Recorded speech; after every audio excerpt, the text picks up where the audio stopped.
Salut les gars, comment vous allez? J'espère que vous allez bien. Alors, je vais bien et je suis juste de retour pour essayer de commenter dans l'actualité les événements récents au Cameroun et en même temps apporter dans ma contribution à l'émancipation et à la volonté dans les libertés dans du pays, particulièrement la jeunesse camerounaise.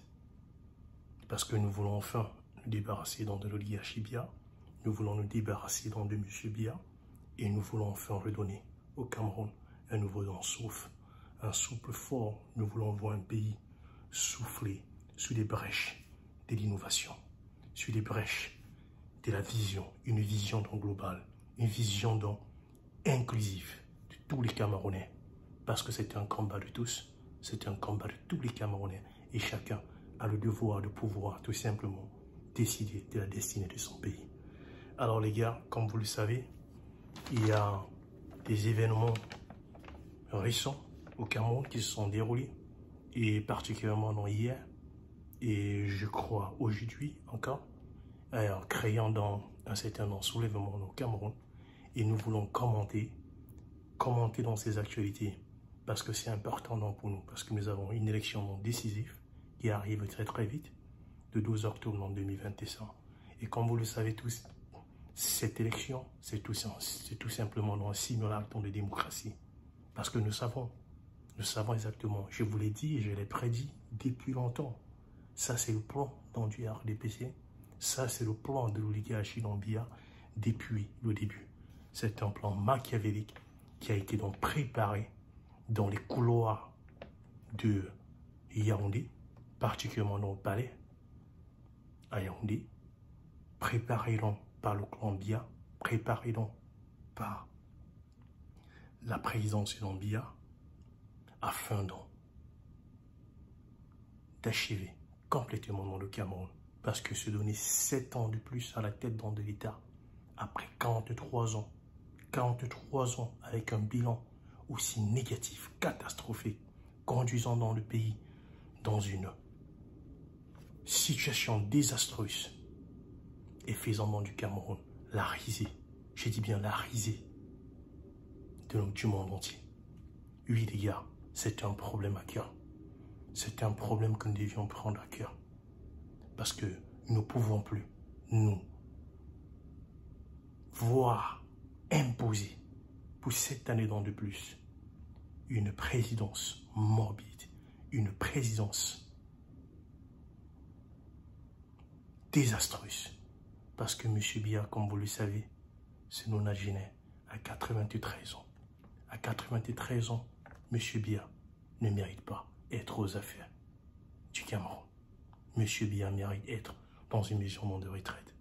Alors les gars, pour revenir tout simplement sur le déroulement politique au Cameroun et la situation, alors vous savez très très bien, je l'ai annoncé il y a quelques mois, quelques semaines, que voilà, Monsieur Kamto particulièrement, c'est-à-dire le MRC, et nouvellement, puisqu'il a été carrément investi par le Manidem, voilà, c'est renforcement inversé de l'élection présidentielle, ou de la course à l'élection présidentielle. Je ne l'avais pas dit tout simplement parce que j'étais dans du mauvais sort, forcément dans MRC, ou forcément dans un candidat à la présidentielle en particulier. Je l'ai dit parce que c'est cette lecture en politique que nous faisons. C'est une vision parce que nous, qui sommes dans ce combat depuis de nombreuses années, nous savons exactement ce qui se passe. Nous pouvons lire entre les lignes et en même temps décortiquer ce message et l'apporter auprès du citoyen nombreux. Alors, ce n'est pas je ne suis pris, c'est juste tout simplement dans quoi? Tout simplement dans un point clé du plan machiavélique que le RDPC, le clan Biya et le CRAM et toute sa bande a concocté pour se maintenir pour 7 ans de plus à la tête de l'État du Cameroun. C'est exactement dans cela. Les gars, je vous ai toujours dit, moi je suis un démocrate. Moi j'ai épousé dans des valeurs démocratiques. Et j'ai toujours dit ceci, si toi, tes droits sont bafoués, peu importe où tu te trouves au Cameroun, que ce soit dans l'ouest, que ce soit dans le nord, que ce soit dans le sud, que ce soit dans le centre du Cameroun, moi, si tes droits sont bafoués, je serai là, dans ce combat, pour pouvoir en défendre tes droits. Je militerai et je me battrai de toutes mes forces pour que ce droit te soit restauré. Parce que, je l'ai toujours dit, sans démocratie, c'est le chaos. Et le Cameroun, comme vous le savez, ce n'est pas une démocratie. Le Cameroun, c'est une dictature. Il n'y a jamais eu des élections transparentes, libres au Cameroun depuis que Biya a pris ce pouvoir. Il n'y a jamais, j'ajouterai, il n'y a jamais eu d'élections libres au Cameroun depuis les soi-disant années d'indépendance au Cameroun. Parce qu'en 60, même vous le savez, M. Ahidjo, que nous tous n'avons pas connu forcément, mais uniquement dans les livres, dans l'histoire, n'a pas été élu comme président du Cameroun. M. Ahidjo a été imposé tout simplement non, par la France. Par la France. Et M. Ahidjo a quand même dirigé dans 2 pays jusqu'aux années 82. Et Biya l'a succédé tout simplement et a conduit dans ce pays dans le chaos. Il a pris un pays qui avait quand même été dans... qui tenait quand même un peu dans le bon sur Ahidjo et il a conduit carrément au désastre. Voilà en quelque sorte la raison pour laquelle nous sommes vent debout, la population est vent debout, la jeunesse camerounaise est vent debout, le peuple camerounais tout entier est en train de dire non, ça ne se fera pas cette fois-ci. Nous voulons voir Biya dégager. Et c'est ça, le message fort, c'est ça, le message important que le peuple camerounais adresse à l'endroit de l'oligarchie dans Biya, et Biya en particulier. Parce que comme vous le savez, ils veulent exercer dans le pouvoir sans Biya. Parce que le plan est très simple.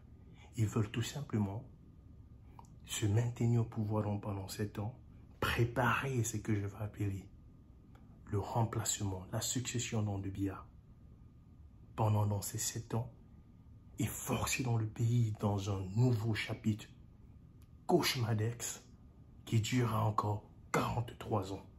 Et les gars, nous ne pouvons pas laisser ça se passer. Nous ne pouvons pas accepter cela. Nous ne pouvons pas voir ça devenir dans la réalité. Parce que cette dynastie d'Biya au pouvoir, nous n'en voulons pas. Nous voulons mettre fin à ça. Nous ne voulons pas voir un Cameroun à la togolaise avec Yadema au Togo, comme vous le savez, père et ensuite ton fils. Et vous savez, c'est ça le problème. C'est ça le problème de nos démocraties ou tout simplement de nos pays africains. Et nous voulons changer dans cela parce que la jeunesse a compris dans le message et la jeunesse ne se laissera pas faire en 2025. Oui, même s'il faut qu'on vous le fasse rentrer par le chausse-pied dans la tête, nous vous le disons, nous en avons assez de ces leaders imposés. Nous en avons assez de cette démocratie, soi-disant dans démocratie qui en réalité est tout simplement dans une farce dans la démocratie, un déni dans la démocratie, une autocratie lavée, déguisée et qui aujourd'hui exhibe carrément son potentiel dans total, qui opprime dans son peuple et lui impose des leaders dont elle n'en a pas choisi. Oui, nous voulons mettre fin à cela. C'est ça la volonté du peuple camerounais aujourd'hui. Alors, en revenant dans les derniers événements, comme vous le savez très bien, il y a eu tout simplement dans le dépôt des candidatures des candidats en quelque sorte à l'élection présidentielle de 2025. Alors, ce chapitre était donc clos il y a à peu près, je crois, 2 semaines. Et après, dans cela, il est quand était donc censé publier les listes des candidats qui ont été retenus. Parce qu'à la base, je crois qu'il y avait plus de 80 candidats qui étaient sur les listes électorales, notamment dans le RDPC. Et le RDPC lui-même, il avait pratiquement 2 candidats, comme vous le savez. M. Biya lui-même est contesté dans son propre parti. il y a donc un candidat issu du parti du RDPC qui lui-même avait fait un dépôt de candidature. Donc, s'il faut partir tout simplement dans le CBAS, la candidature du RDPC devait elle-même être invalidée. Mais ils ne le font pas. Pourquoi? Parce qu'ils contrôlent tous les leviers du pouvoir. Et je l'ai toujours dit et je l'ai mentionné. Quand vous contrôlez et les camps qui en réalité, c'est quoi? C'est la chambre basse tout simplement du RDPC. Elle reçoit tous ces ordres d'en haut. D'équipe de M. Biya et de son clan de l'oligarchie dans Biya. Donc en réalité, elle n'a que d'indépendance que son nom. Ok? Ensuite, donc maintenant, vous avez ce qu'on appelle dans le conseil constitutionnel. Alors là, c'est vraiment dans la rigolade. Ce conseil constitutionnel, qui sont tout simplement des militants, des fervents militants du RDPC. Qu'est-ce que vous attendez d'eux? Vous avez l'Assemblée nationale. Alors là, franchement, les gars, ça me fait encore vraiment rigoler. Alors là, j'en rigole vraiment. Parce que là, vous avez qui? Président de l'Assemblée nationale, Kaba Yegué Djibril. Savez-vous quel âge M. Kaba Yegué Djibril a? 87 ans. Voilà donc tout simplement ce que j'appelle des momies. Des momies du RDPC qui nous dirigent depuis plus de 43 ans. Qu'est-ce que vous attendez de l'Assemblée nationale? Rien. Qu'est-ce que vous attendez du Conseil constitutionnel? Non. Et rien. Qu'est-ce que vous attendez tout simplement des LECAM? Et les CAM qui reçoivent ces ordres en haut? Mais franchement, alors les gars, je crois qu'on vit franchement dans le monde des bisounours. Franchement, parce que celui qui croit un seul instant que cette commission, que ce conseil constitutionnel, que toutes ces entités qui n'ont d'indépendance, que tout simplement non le nom, franchement, vit dans un monde de bisounours. Et je pense que moi, je suis exclu de ce monde des bisounours. Alors là, la récréation, franchement, il va falloir qu'elle s'arrête à un moment donné. Alors là, qu'est-ce qui s'est donc passé?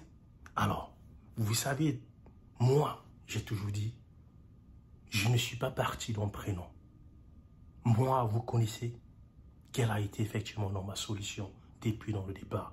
Je vous l'ai toujours dit, j'ai toujours carrément présenté dans toutes mes cartes parce que je joue carte blanche. J'ai toujours présenté dans toutes mes cartes.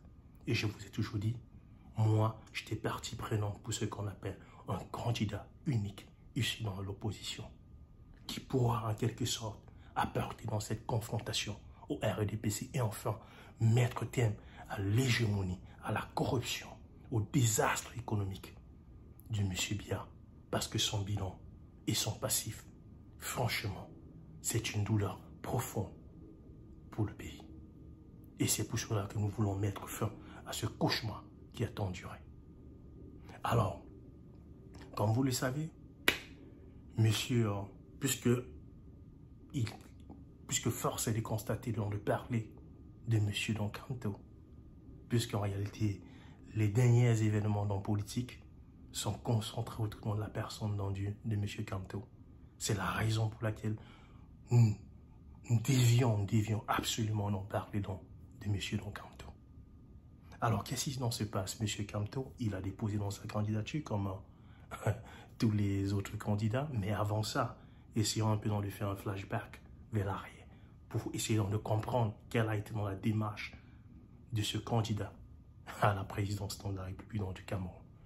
Monsieur Kamto, comme vous le savez tous, il est issu lui-même des rangs du RDPC puisqu'il a effectivement partisé. Il a travaillé avec dans le RDPC sous Biya, afin de devenir plus tard ce qu'on va appeler un opposant. Voilà. Alors, M. Kamto devient un opposant récemment. Il a participé à l'élection présidentielle en 2018 et il a déposé en quelque sorte sa candidature pour l'élection de 2021. Mais qu'est-ce qui se passe? M. Kamto s'est rendu compte qu'entre 2018 et 2021, le RDPC a décidé de ne pas avoir un candidat qui peut lui apporter dans une certaine confrontation. Pour des raisons X ou Y, je ne sais pas. Il y a beaucoup forcément de personnes qui se reconnaissent dans la personne de Kamto. Je ne sais pas pourquoi, mais forcément, c'est ça le débat politique qui consiste à faire quoi? À tout simplement nous ramener auprès de soi, convaincre un certain nombre de personnes. Parce que c'est ça. C'est ça en fait la démocratie, convaincre. aller convaincre et rassembler dans tout toi le plus grand nombre de personnes qui pourront tout simplement t'amener à l'accession au pouvoir. Or, M. Kamto, lui, il a fait dans cela, comme d'autres candidats, mais il est carrément en quelque sorte le candidat qui est le plus en vue de l'opposition, dont tous les médias dont on parle. En fait, il y a une certaine je vais dire, il y a une certaine concentration des médias sur la personne de M. Kamto. En réalité, c'est tout simplement une sorte de duel entre, je ne sais pas, M. Kamto et forcément dans l'oligarchie d'Ombia. En fait, c'est ce qui ressort en quelque sorte dans du décor politique. Voilà à peu près dans le climat dans politique, tout simplement dans la scène dans politique camerounaise. Alors, M. Kamto se rend donc compte que, voilà, le RDPC ne veut pas affronter la même situation. Tu vois qu'ils ont affronté en 92 avec le candidat Ninjan Fundi. Parce que Ninjan Fundi, comme vous le savez, c'était le candidat réellement vainqueur de l'élection présidentielle en 92. Mais par des magouilles effectivement politiques et par la tricherie, M. Biya arrive à se maintenir au pouvoir en 92.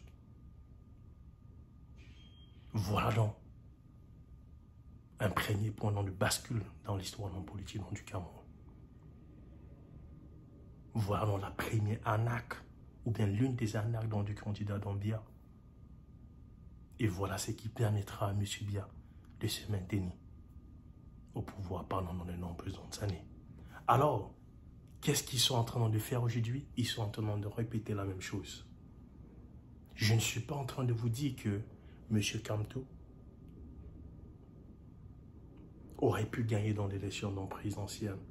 Je ne suis pas en train de vous le dire, mais je suis juste en train de vous apporter une lecture politique de ce que eux, en tant qu'oligarchie d'Ombia, ou en tant que parti dans le pouvoir, pensent de M. Kamto. Ils le voient en quelque sorte comme une menace. Un potentiel Ninjan Fundi 2. Un potentiel Ninjan Fundi 2, en réalité, s'il faut le dire en français. Voilà comment est-ce qu'ils le voient. Parce qu'il y a un certain engouement de ce que je vais appeler une bonne partie, une grande partie de la population du Cameroun pour le candidat Kamto. Donc voilà donc pourquoi est-ce qu'ils ne veulent pas tout simplement avoir dans cette contestation non populaire et que je l'ai toujours dit, devrait donc se faire si elle doit se faire dans la paix, sans violence, sans violence, sans violence, parce que nous ne voulons pas voir notre pays fini dans la guerre. Nous ne voulons pas voir notre pays fini dans le désastre, parce que le pays en souffrait énormément déjà. Alors non les gars, je l'ai toujours dit, la paix, la paix, la paix. Mais la paix ne veut pas dire soumission, parce que nous avons d'autres moyens. Protester sans toutefois casser, sans toutefois brûler, parce que ce n'est pas comme ça qu'on atteint un résultat. En démocratie, on doit se faire entendre, même s'il n'y a pas de démocratie, même si c'est une démocratie, même si c'est ce que je vais appeler une farce de démocratie, parce que nous vivons en réalité dans un régime, c'est un régime autoritaire. Mais on peut toujours se faire entendre de la plus, je dirais, paisible, je dis dans la paix, sans violence. Comme vous le savez, Gandhi, il vous rappelle énormément de choses. Il faut être méthodique. Et c'est important.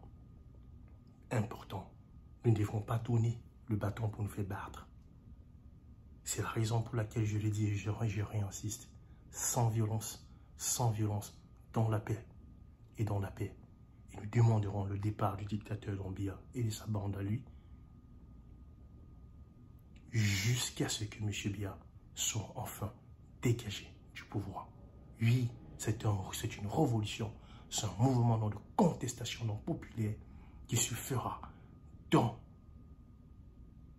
la paix, sans violence, et qui amènera la dictature Doumbia et son camp enfin dégagé du pouvoir. Oui, donc les gars, voilà à peu près M. Kamto.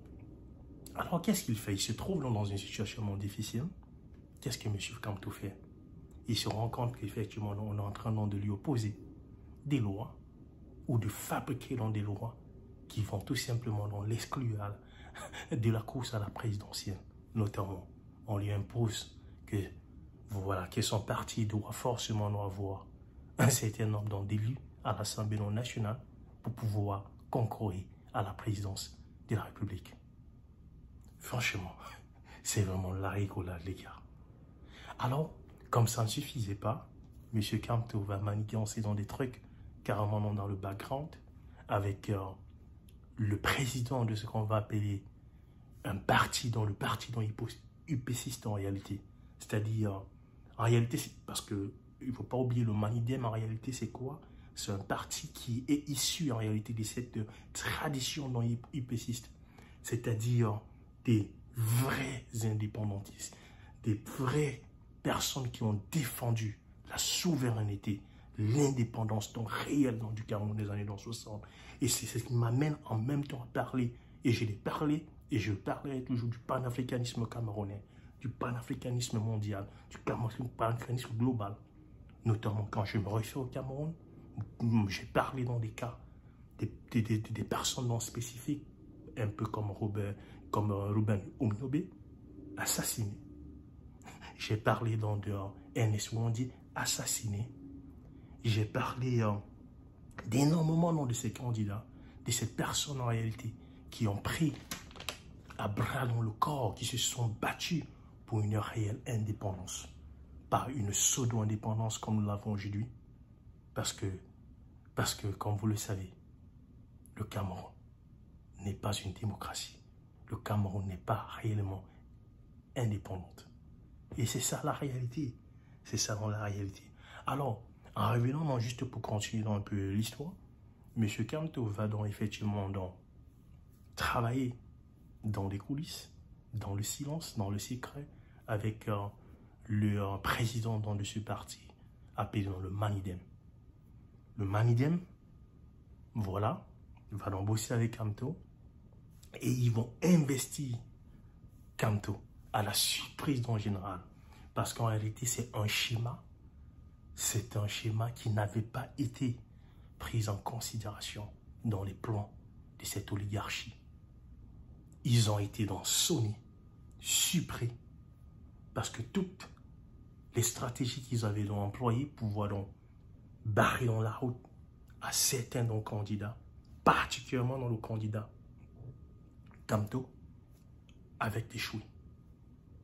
Ils se sont trouvés dos au mur. Qu'est-ce qu'il fallait faire? Ils sont trouvés, comme d'habitude, comme dans des régimes autoritaires. Ils ont sorti ça. Allez, dès le cartouche. Et voici ça. Là, on ne le fait plus dans la cachette. On ne le fait plus dans les coulisses.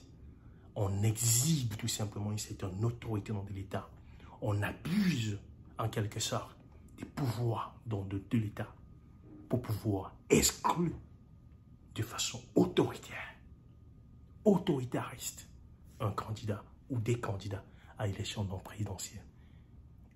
Et ce faisant, qu'est-ce qu'ils vont faire? Ils vont aller réveiller un soi-disant ancien. c'est vraiment rigolo, les gars.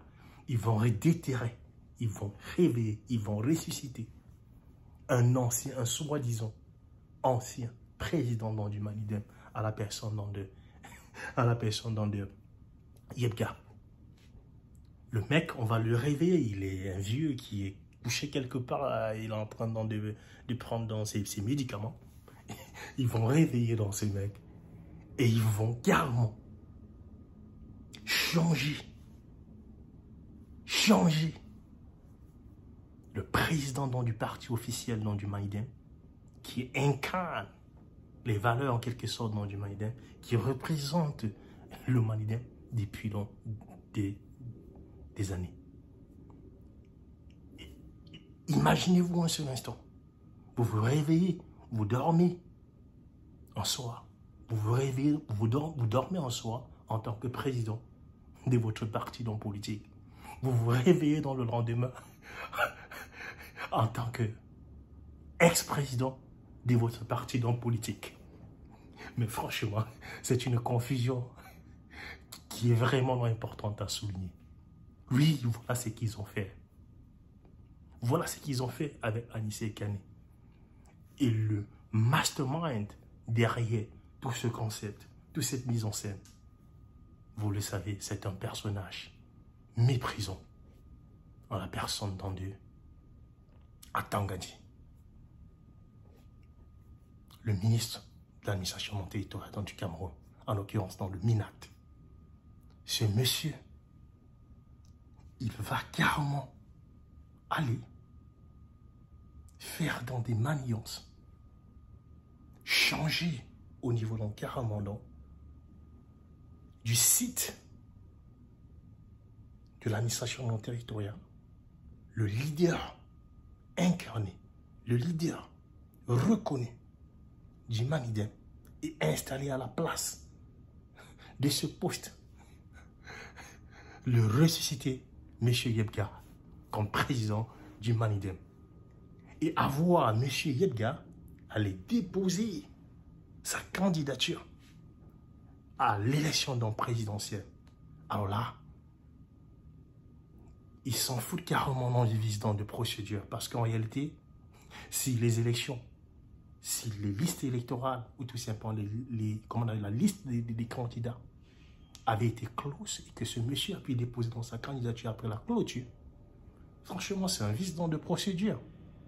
Le but est encore tout simplement donc de invalider la candidature d'investiture de M. Kamto à la tête donc du Manidem. Puisqu'il devenait impossible pour M. Kamto de pouvoir donc concourir à la tête donc du MRC, étant donné donc que son parti n'avait pas, soi-disant, d'élu à l'Assemblée nationale, puisque c'était un critère qu'ils ont créé pour pouvoir donc le disqualifier de la course à l'élection présidentielle.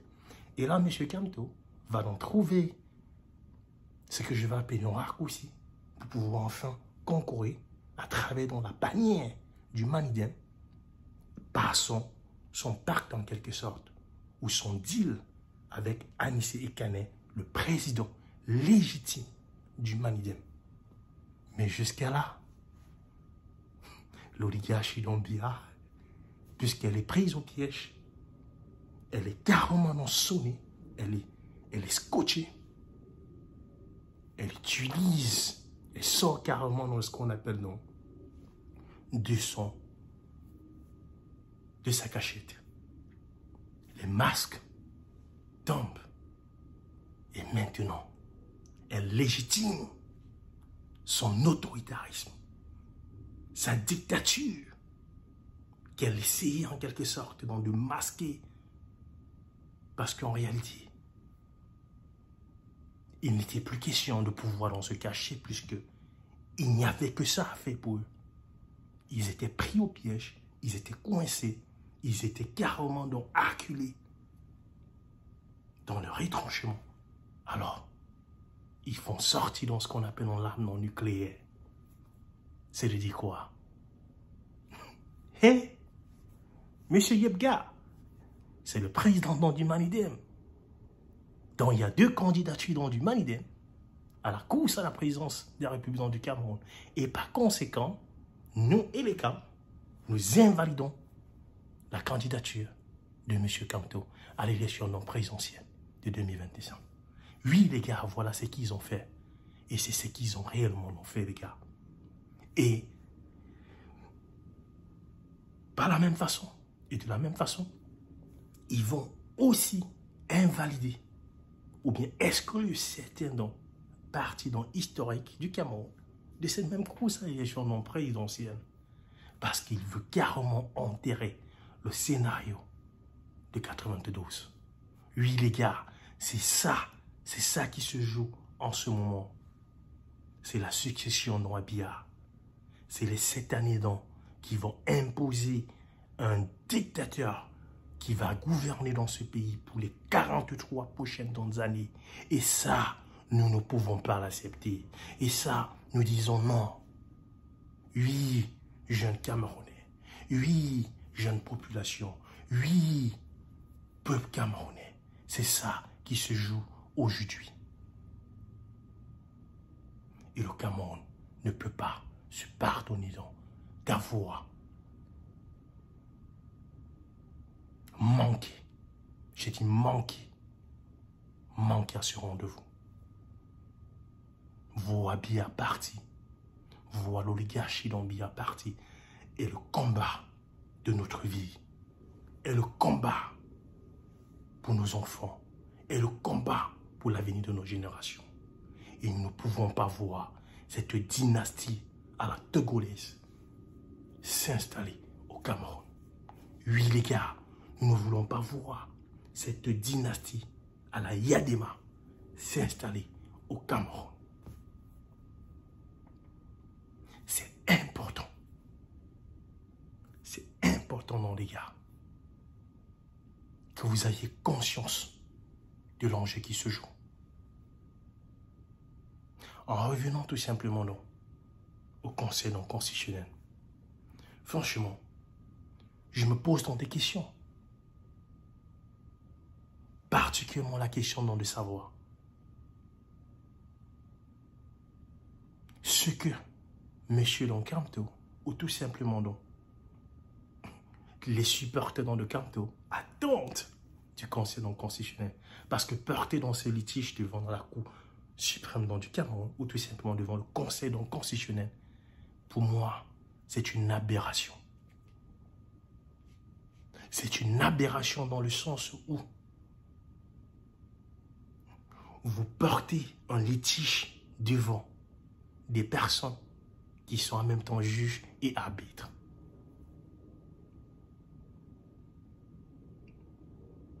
Franchement, c'est vraiment c'est la rigolade. Le Conseil constitutionnel, c'est le RDPC. L'ELECAM, c'est le RDPC. Que pouvez-vous espérer du Conseil constitutionnel? Quel recours s'agit-il devant une autorité qui en réalité reçoit dans ses ordres du pouvoir d'en haut? Mais franchement, c'est vraiment de la rigolade. C'est de la connerie. Franchement, j'ai l'impression que nous vivons dans un monde de bisounours.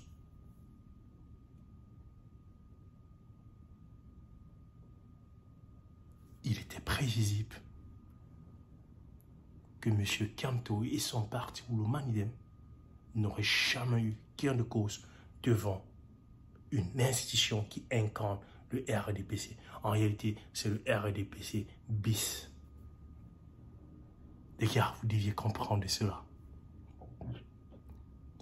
C'est la raison pour laquelle, et je le dis et je le répète, et je l'ai dit, ça sera un combat non difficile. Dégager dans l'oligarchie, dans Biya du pouvoir, ce n'est pas impossible, mais c'est un combat qui est difficile. Et ceci exige la participation, la mobilisation dans le collectif, avec une vision, une idée, une feuille de route, le dégagisme du Camplaire et de son oligarchie au pouvoir. Oui, c'est ça la feuille de route. Et elle doit se faire, je répète, sans violence. Sans violence. Nous devions dans la rue, nous devions demander, dans la paix, sans violence, le départ du candidat, le départ de l'oligarchie d'Biya et de Biya du pouvoir. Une fois et pour toutes. Et nous ne nous reposerons pas jusqu'à ce que M. Biya et son camp ont dégagé du pouvoir. Oui, ça doit se faire sans violence, de façon pacifique. Mais le but ultime, c'est de voir Biya et son camp dégagés du pouvoir. Oui, les gars, c'est important. C'est ce qu'il faut faire. Et c'est ça le combat de notre vie. C'est le combat pour nos générations dans le futur. C'est le combat pour la liberté de nos petits-enfants. Oui, les gars, c'est très, très important. Parce que si nous manquons à ce rendez-vous, Si nous manquons à cette mission, nous aurions une dynastie Biya au pouvoir pour encore 43 ans.